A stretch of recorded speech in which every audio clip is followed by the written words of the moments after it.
tubadde twogera bingi gebwe mazima kubanga tosobola kumalayo byetubadde tufunye composition. Yes. Bingi ko bingi ebitangazibwa naye mbadde nsaba gwano byonna ebitutangaza nebituufu byabyo kituufu kyetase assistance. Ensonga eyo sijja gyogerako nti nange mmanyi ekyamusa kuba ekisooka siri musawo ate ekyo kirina kwogerebwa famire. So ffe wadde tuli ba mukwano oba tuli ba luganda mu ngeri emu ebenda naye ekyo famire gye naalyagadde galina abeeyagadde kyogera sinze siri mu position eyo kyogera.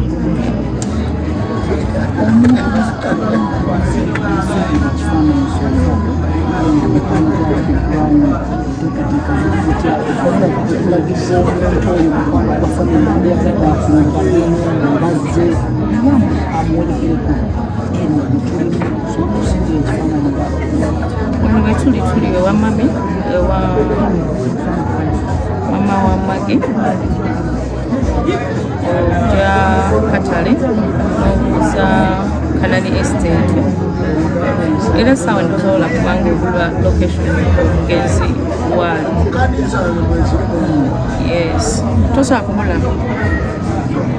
waliranye Kabojja International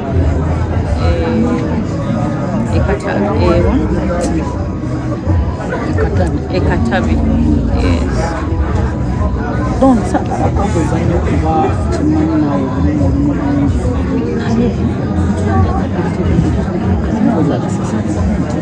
esimu wali wagireyo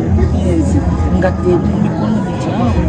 amaloboozi agasaasala ebisinga ebintu ebiri okwogerebwa right now bikadde nnyo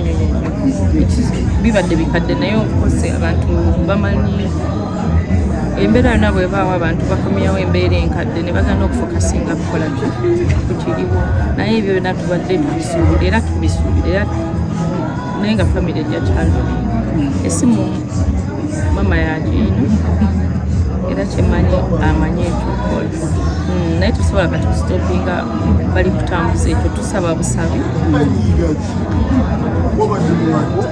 baleme kusiiga kifaananyi kitali positive ku Mage. Yes, bwaba babadde alyogezaako okusiga ekyo ekifaananyi tubasaba just bakireke kubanga essaawa eno si ye right type ey'okukisaasa.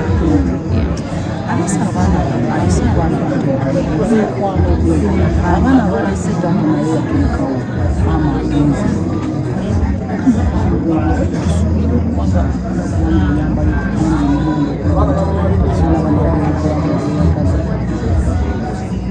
ffenna ababaddewo mu bulamu bwa Mage era tubaddewo nga bamanyi obulamu bw'abaana. Kyemanyi Mage comes from a very beautiful family. Side ya mama ne bazaala abaana ne side ya taata zonna family ntegeeyo zo nga zo zinaba zitwetaaze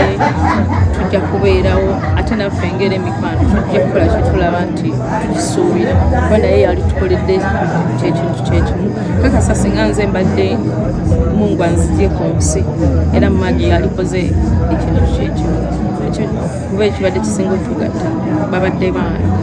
baana be bakwano babaana bange nnyo so kibadde kitugatta nnyo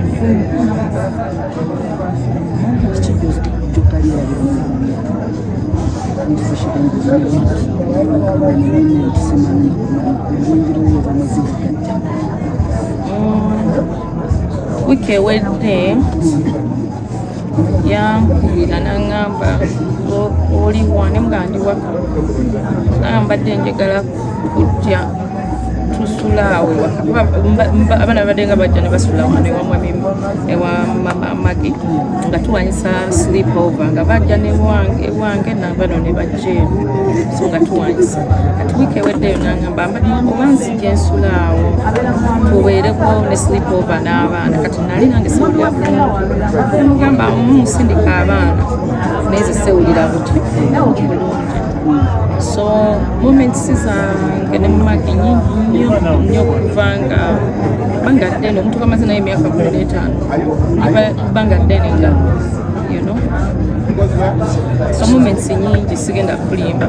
naye sibadde singa otugatta moments nti tugenze out n'abaana tuba tutte shopping kulya sleepover nti ffenna tuli waka abaana baffe tubalaba badduka bazanya zibadde moments ezo nga tuli mu family besides bino abantu abalala bye baba balaba kamera bingi bitambula bingi byogerwa naye nga media tugenda kwewayo okulanga olutambula omukolo guno gusembayo omugenzi Nalongo Maggie kubanga tumulekera nditiira